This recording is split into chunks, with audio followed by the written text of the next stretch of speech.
Hər kəsə salam. Heç düşünübsünüzmü? Uzun və xoşbəxt həyatın sirri nədir? Bəziləri bunu genetikada, bəziləri pəhrizdə axtarır. Amma yaponların buna çox fərqli bir cavabı var. Gəlin bugün onların bu sirrinə, yəni ikiqay konsepsiyasına birlikdə nəzər salaq.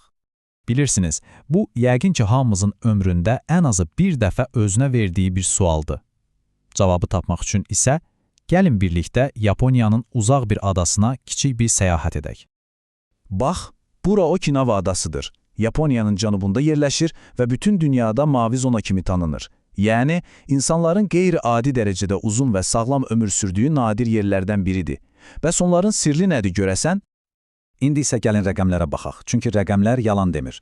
Təsəvvür edin, Okinawada hər 100 min nəfərə təxminən 25-100 yaşlı düşür. Bu dünya ortalamasından qat-qat, amma həqiqətən də qat-qat çoxdur. Aydındır ki, Okinawalıların bildiyi bir şey var. Yaxşı, bəs bu böyük sirrin cavabı nədir? İnanırsınızmı ki, bütün cavab tək bir Yapon sözündə gizlidir? Gəlin görək bu nədir? Həmin söz ikiqaydır.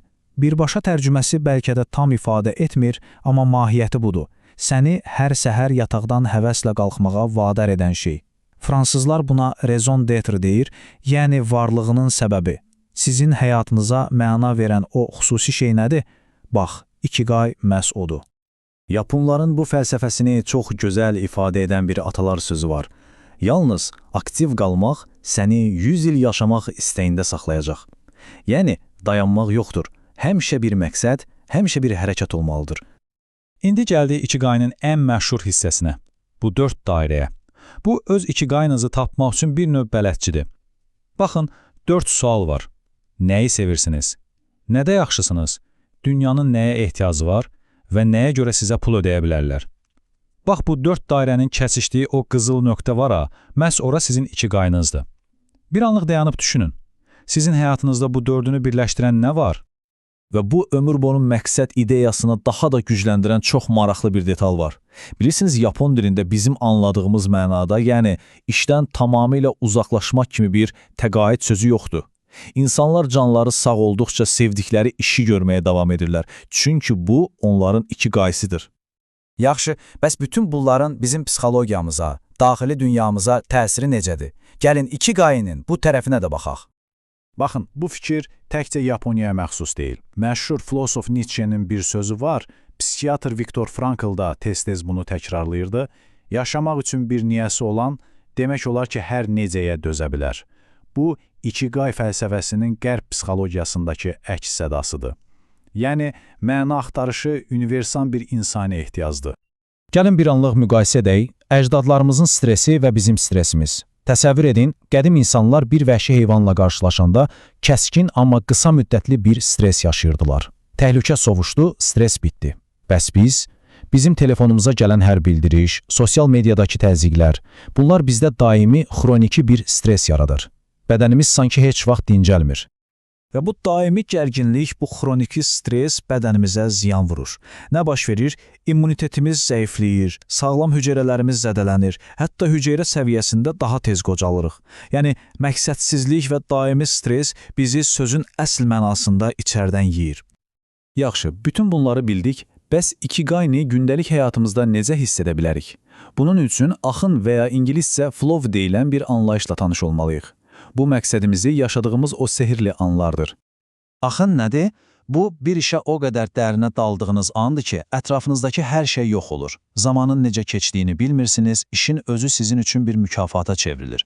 Məsələn, bir rəssamın rəsm çəkdiyi, bir musiqiçinin alətində ifa etdiyi anlar kimi. Bəs bu axın vəziyyətinə necə çatmaq olar? Bir neçə sadə şərti var. Birincisi, nə edəcəyinizi dəqiq bilməlisiniz. İkincisi, bunu necə edəcəyinizi bilməlisiniz. Üçüncüsü, qarşınızdakı iş nə çox asan olmalıdır, nə də həddindən artıq çətin, tam bacarıqlarınızın sərhəddində olmalıdır. Və sonuncusu, ən vacibi, diqqətinizi yayındıran heç nə olmamalıdır. Və bu bizi müasir dövrün ən böyük bəlalarından birinə gətirir. Multitasking, yəni eyni anda bir neçə iş görməyə çalışmaq. Baxın, beynimiz əslində multitasking üçün yaradılmayıb. Biz sadəcə işlər arasında sürətlə ora-bura keçid edirik və bu məhsuldarlığımızı 60% aşağı salır, bizi yorur və yaradıcılığımızı öldürür. Axın vəziyyətinin bir nömrəli düşməni budur. Bu axın vəziyyətində bir ömür yaşamağın ən gözəl nümunəsi Yaponiyadakı takumilərdir, yəni sənətkarlar. Məsələn, məşhur sushi ustası Jiro. Onlar bütün həyatlarını tək bir sənətə həsr edirlər və hər gün, hər hərəkətlərində o axın halına yaşayırlar. Bu ikigaynini praktikada yaşamaq deməkdir. Və beləliklə hekayəmizin başladığı yerə Akinaviyaya qayıdırıq. Nəzəriyyədən praktikaya keçmək vaxtıdır. Gəlin görək, Akinavalılar bu fəlsəfəni gündəlik həyatlarında necə yaşayırlar. Onların birinci sirri hara haçi bu. Bu, qədim bir Konfutsi təlimidir və mənası çox sadədir. Mədəni %80% doldur. Yəni, heç vaxt tam doymayın. Bu yanaşma bədənin həzm üçün daha az enerji sərf etməsinə imkan verir və hüceyrə səviyyəsində qocalmanı yavaşlatdığı düşünülür. Bəli, qayda sadəcə budur. 80%. Yüngülcə doyduğunuzu hiss edən kimi yeməyi dayandırırsınız. Bax bu sadə, amma çox güclü vərdiş onların pəhrizinin təməlidir. Və gəldi ikinci, bəlkə də ən vacib sirrə, Muay. Muay nədir? Bu, uşaqlıqdan bir yerdə böyüyən, bir-birinə hər zaman dəstək olan möhkəm dost qruplarıdır. Onlar ömür boyu bir-birlərinə həm maddi, həm də mənəvi dayaq olurlar. Bu güclü sosial bağlar uzun və xoşbəxt həyat üçün demək olar ki, ən vacib amillərdən biridir. Beləliklə, gəlin Akinava formulunu ümumiləşdirək. Deməli, nə lazımdır? Birincisi, öz məqsədini, yəni ikigaini tap. İkincisi, sosial çevrəni, yəni muayini gücləndir. Üçüncüsü, 80% qaydası ilə qidalan. Dördüncüsü, hər gün yüngül də olsa hərəkətdə ol və son olaraq zehnini həmişə aktiv saxla. Gördüyünüz kimi çox sadə, amma birlikdə inanılmaz güclü bir həyat tərzi yaradır.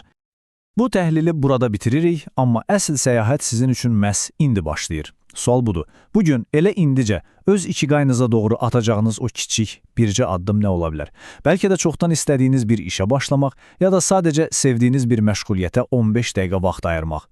İlk addım həmişə ən vacibidir. Sizin ilk addımınız nə olacaq?